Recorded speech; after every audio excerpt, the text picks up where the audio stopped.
All right, so I picked a couple textbook problems to work on. So I'm gonna sketch the graph of these two. I am not gonna sketch the graph of this one.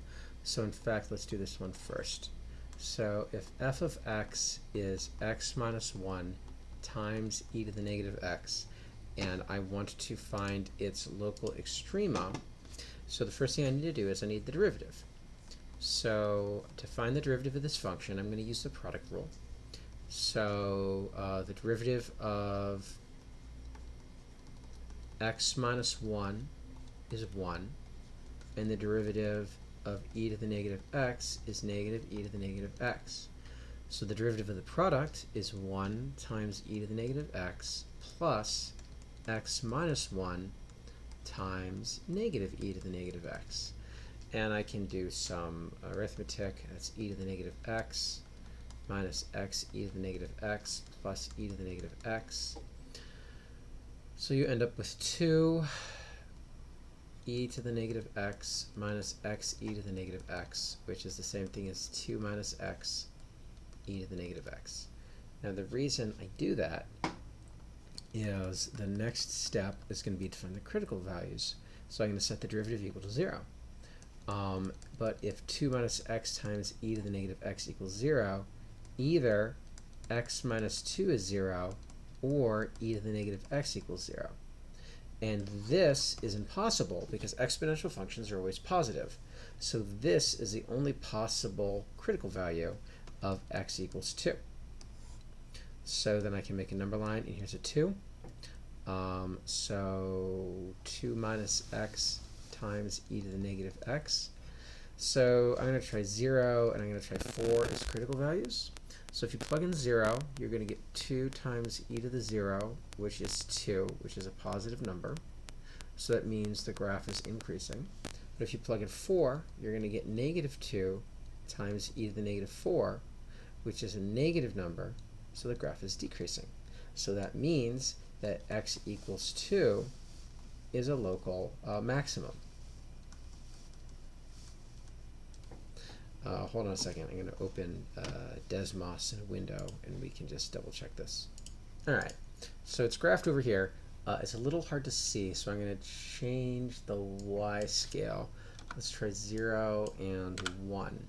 So if I do that, you can see a little bit better that sure enough, I've got my local max there. All right. So let's put that away. And let's get to number 58. Okay, number 58. So we're gonna... So I'm just gonna find the derivative right away, and the derivative is 3x squared plus 6x plus 3. Just power rule. So I can factor 3 out of this whole thing, like that, and then I can factor x squared plus 2x plus 1.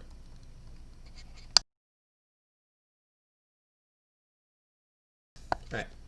So if 0 is 3 times x plus 1 quantity squared, that tells me x equals negative 1 is the only critical value. So let's sketch graph. Here, let's draw a number line, negative 1. But now notice 3 times x plus 1 squared. Notice I'm squaring the x plus 1. Well, that's going to be very helpful because if I plug in negative 2, I'm going to get 3 times negative 1 squared, but that's just going to be 3, which is positive. But if I plug in 0, I'm going to get 3 times positive 1 squared, which is also positive 3.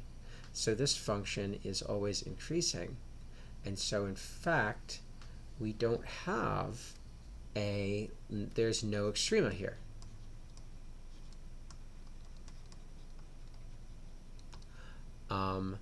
So just for verification's sake, let's open up Desmos again and see what that looks like. So the original function was x cubed plus 3x squared plus 3x. All right, so now I've got to fix the scale there. There we go. So I zoom out, you can see that at -1, right here, you've got a horizontal tangent line, but you don't have an extrema. Okay. Last one. X to the 4th minus 18x squared. Change color this time.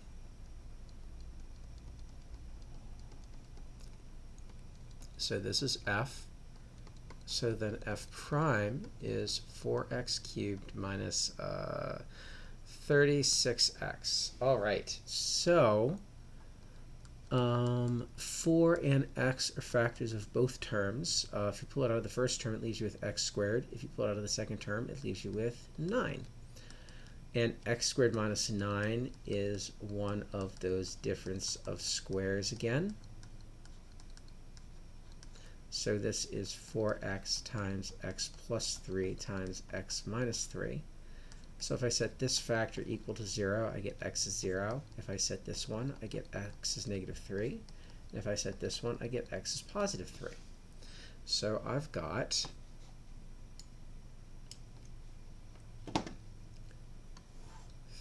three critical values. All right, so we'll do some test values. -4, -1, 1, and 4. All right, so you plug -4 into 4x cubed, you get 4 times -64 plus 36 times 4.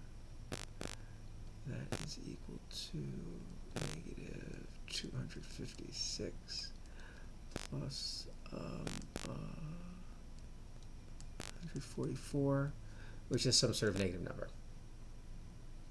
Now, if you plug in 4, you get 4 times +64 minus 36 times 4, which is going to be 256 minus 144, which will be a positive number.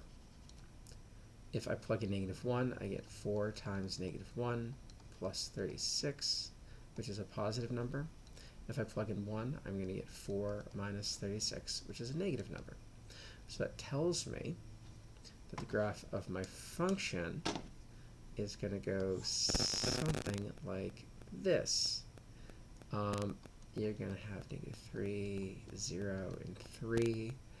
And that's actually plug-in values, because I would like to actually plot these points, sort of. All right.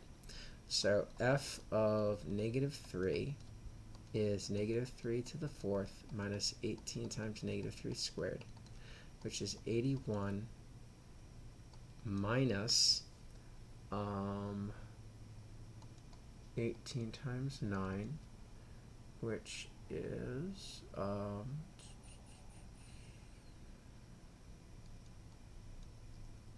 81 minus 162, which is -81. So I have a point here at -3, -81. If you plug in 0, you're going to get 0 to the 4th minus 18 times 0 squared, which is 0. So I should do this in a different color. Here's this point. Here's this point. F of +3 is 3 to the 4th minus 18 times 3 squared. Well, that's also 81 minus 18 times 9, so that's still -81. So you're going to get a minimum right here at 3, -81. And then the graph is, the derivative is negative, positive, so the function is going to be decreasing, then increasing, then decreasing, then increasing. And its graph is going to look something like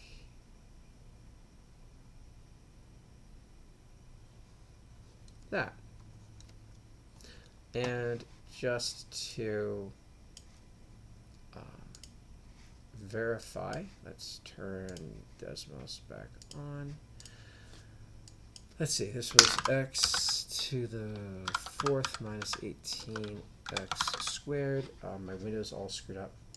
So let's have this be from -5 to 5. Let's have this be from -90 to 90.